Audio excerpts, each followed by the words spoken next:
Good morning mga ka-sisters. Agang-aga po dito at kami po ay mag-uumagahan ng nilagang saging. Naglaga si Angel ng manibal na saging. So after po nito mga ka-sisters ay maniligo po kami sa dagat kasama si Mister. Dahil po si Mister ay nakakautay-utay na. Kahit paano nakakautay na tayo siyang maglakad. Thank you Lord sa himala. Talaga pong una po ay yung naalala ko po ay yung himala pala na pan ay himalang buhay pa siya dahil marami po ditong nangyayari halos araw-araw ay talagang hindi na pinayagan ng Diyos na mabuhay. So isang himala po na siya ay buhay pa at ngayon po ay patuloy na nakaka-recover, nakakalakad na. So thank you Lord sa kabutihan mo sa amin. Angel, pray na. Lord, maraming salamat sa pagpagaling sa sakit ni Mama at sa mga biyaya sa lahat-lahat. Amen. Nakatawa lang si Pete. Yan, ako ay magkakape, hindi mawala ang kape. Ang mga bata hindi gusto ng sa umaga. No gata. Kay Ambet, hindi muna pwede ang kape. At tatas muna ang kay Ambet. Ang mga bata hindi mahilig uminom ng gatas sa umaga. Gusto nila malamig. Ako naman, kopi, black coffee, pure coffee talaga. Kapeng Braco.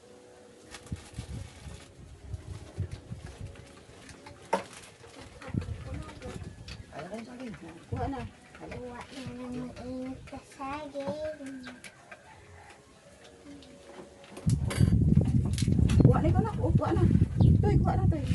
Kanya-kanya kuha na. Lord. Simpleng pagkain sa umagahan. Nilagang saging. Sarap. Matamis. Maribal nga yan. Mainit pa. Galing sa apoy eh. Hindi ko mapalatan. Dito po sa amin mga sisters, kahit maaga pa ay napakainit na ng panahon. At dahil malinaw yung dagat, talagang masarap maligo.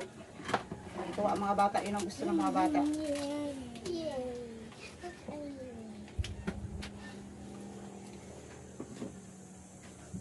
Yan, ilagay lang ang balat sa tabi para hindi magkalat. Kauhal. Buksan mo lang.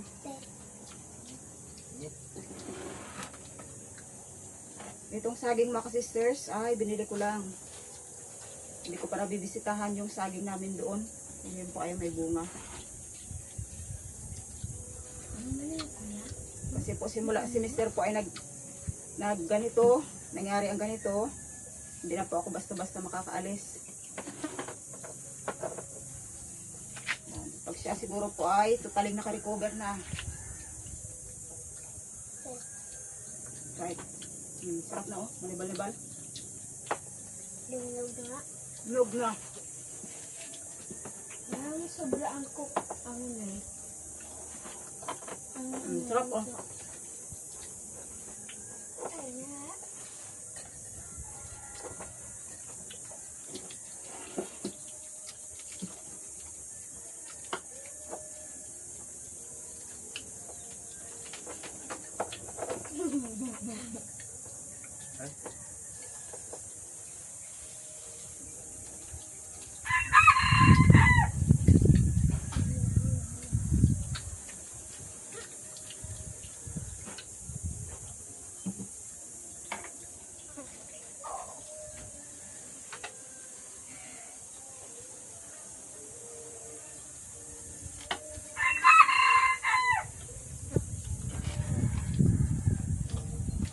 Panalig mo tayo, hindi mo yung ice cap, panalig mo eh.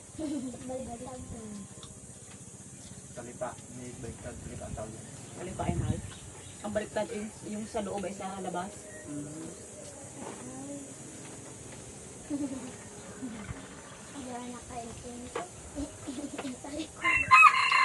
Bisaya ako, tama mo ang Tagalog.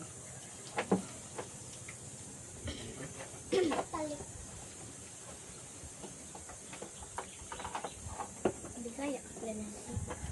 Kita daw. Tanda ko pa po.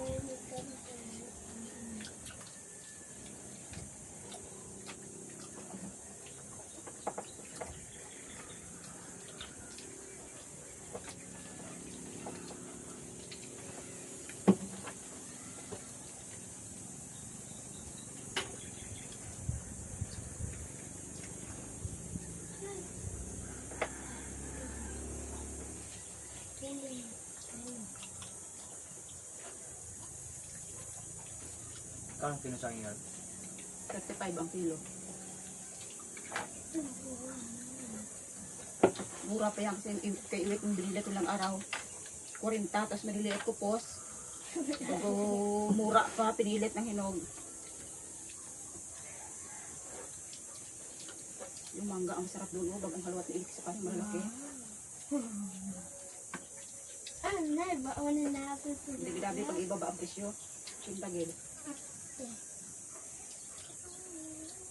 Bundok na maraming ilaw. Mahal. Sabi na dito tayo. Nagustuhan mo puntahan din.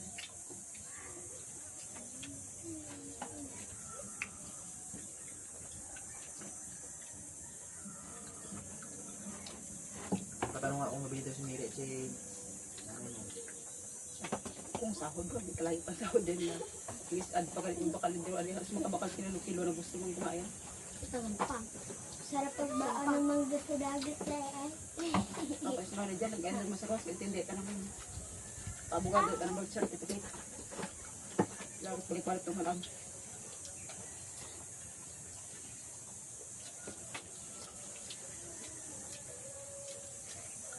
Nakaon. Isipit. Tinatakan niyo ang engineers niya kayo, di. Hindi, tukatya pa ako Ano sa tuloy? pilas ko. Engineer kita kasi engineer, kung tatakan ng engineer. Paambang. Kung nagabalat ng saging, doon sa dulo nag-umpisa, hindi sa puno. Subukan mo doon sa may dulo. Yan, o maaluan. Kanya ka pabaliktad. Ay, Pabaliktad kasi yung kanya eh. di ba, maaluan? Ako kung gardiling talaga na marka.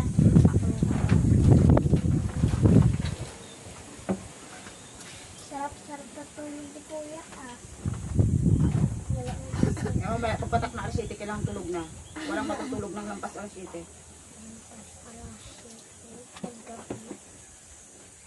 Kaya tanghali na magising eh. Ngayon, pag nag-umpisa na ang school, kailangan alas 7, tulog na.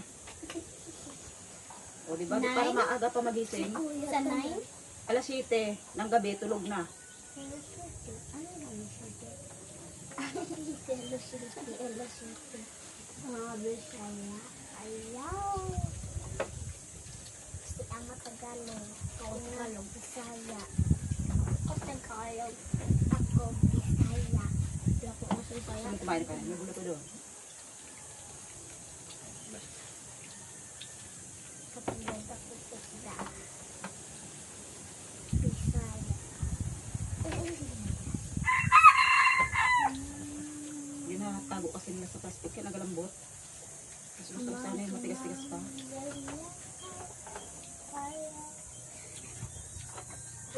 Pagkalambot o, tunggal dayon, isang ano lang. Tunggal dayon.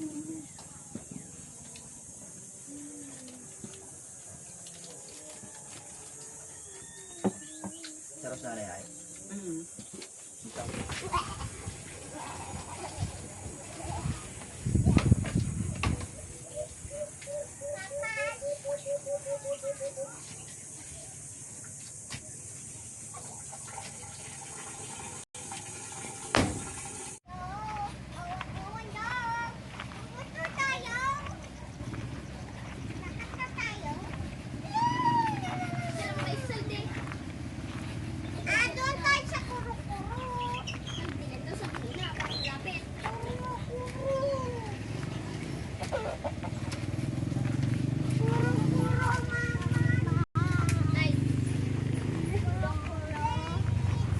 Mababa ng dagat sa salde. Mama, doon sa puro-puro pagkalalim, pagkaganda, pagkalinog na. Sa salde, walang puso.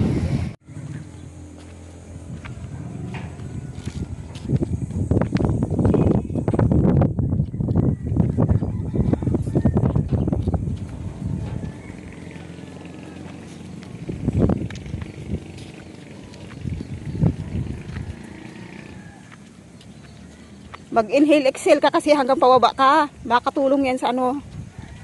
Yung deep breath daw, sabi nila Hal. Mag-deep breath ka daw. Malalim bagay yung ano, yung paghinga mo ng talagang magandang paghinga.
sisters, nadaanan po namin dito yung gulayan ng barangay. Yan, meron din kaming project dito sa barangay. Yan. Dahil tuyot. Mainit yung araw, parang ang hirap mag-usad ng mga gulay. Yan, tuloy po kami doon sa baba, sa playa, malapit doon sa aming bangka. Para matingnan ko rin yung aming bangka doon.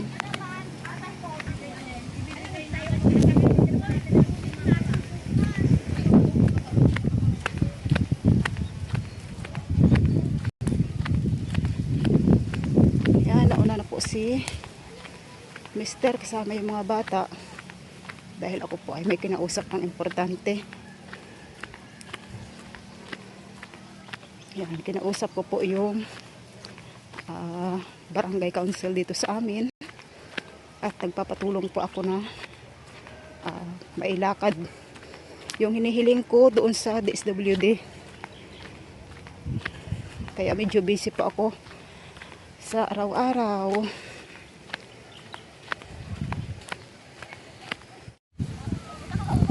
Yan mga sisters, dito na kami. Lapit yan doon. So kung saan po ay bumababa kami ni Mister para mangisda. Kasi dito po rin yung nakabara yung aming bangka. Medyo matagal-tagal na yung aming bangka sa initan. Yan. Kahit maagang-maaga na. Napakainit pa rin. Iwanan yung mga tuwalya din sa bangka.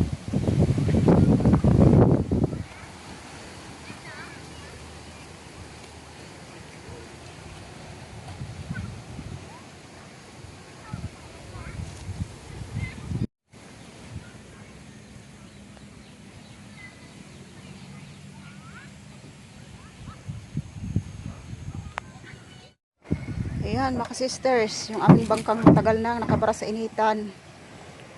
Tinakpan lang ng panang niyog.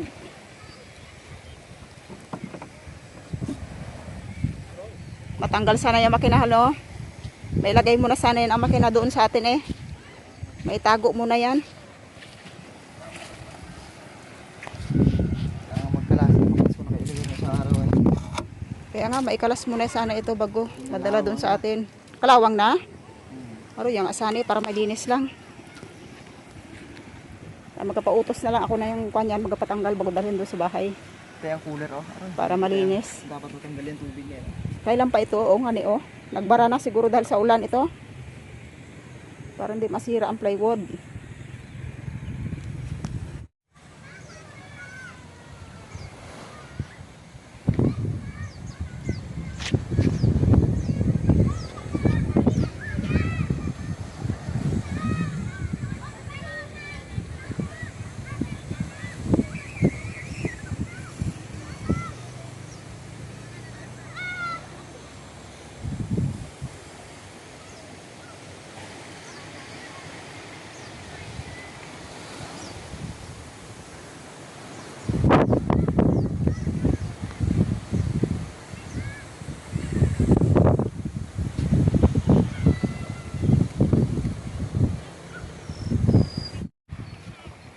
Yan, inalalaya ni Mark si ama niya.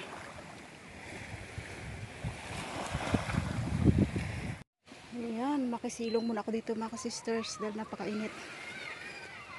Habang nag-iintay ako, kinaambit at sa mga bata. Yan.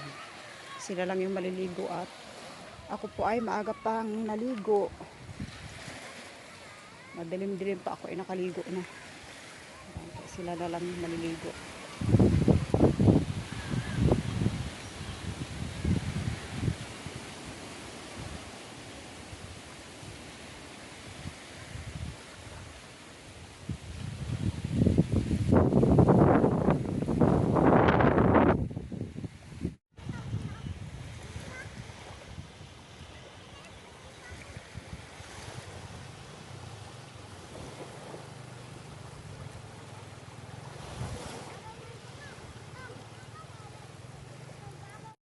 Mayroon din mga kubo dito mga sisters, oh, para sa mga naliligo. Yan, may tambayan. Yan, kapag pag napakainit ng panahon. Masarap lang dito magtambay at maligo.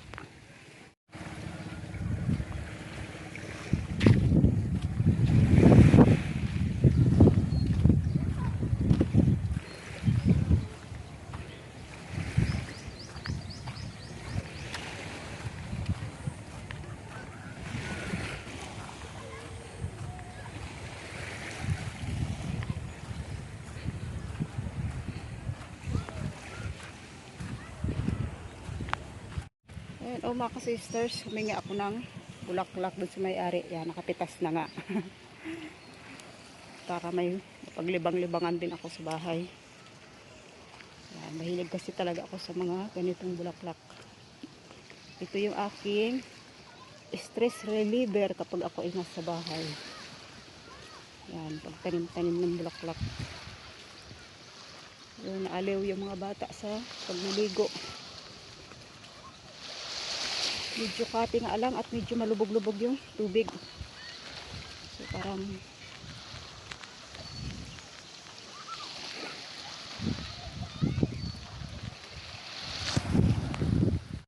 ayan mga sisters, umahon na rin sa dagat yung mag-ama, si Ambit at ang tatlong bata. Ayan, siguro po nanawa na rin sa kaliligo. At parang mga sa tingin ko po ay 15 minutes o higit pa akong nag-aantay, 20 minutes po akong nag-aantay sa kanila. Kahit pa paano po ay na-enjoy din ang mga bata kahit saglit lang. Bakit kaya bit-bit na ni Mister ang tsinelas niya? Hi Toy! Ayos na? Hindi malamig ang dagat, nak? Malabo lang kasi, parang hindi ko gusto ang labo ng dagat. Malabo dyan, pero pag nandun ka, malinaw na. Malinaw naman. Oo. Okay, let's go na. Sabi yung patik ni mama. Ay, na-enjoy rin kayo. Di mama, yung sakit niya, dalipid niya. Okay, let's go na. Go na, kaya nga. Eh, talaga si Angel. Abotay nga ang ngiti. Ito talaga ang gusto ng mga bata na ito. Ha? Ay. Kaya? Ay mga sisters, oh, sa bandang tuhod. Yan, nilayo ko lang yung video. Medyo paga pa yung tuhod ni Mister. Ayan, di pa niya halos may hakbang yung kanyang paa. Utay-utay lang, syempre. Ay, bastos.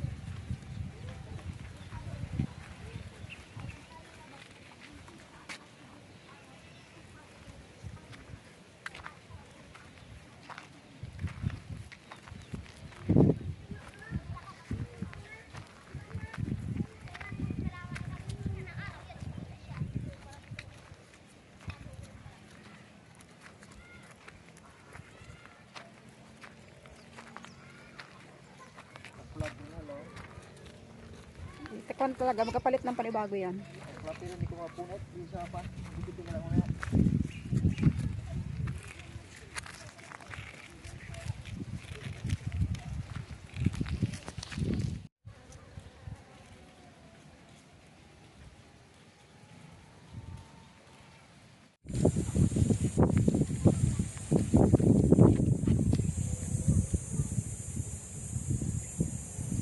Mataas naman ang bunga, Toy. Mataas. Mataas, nak.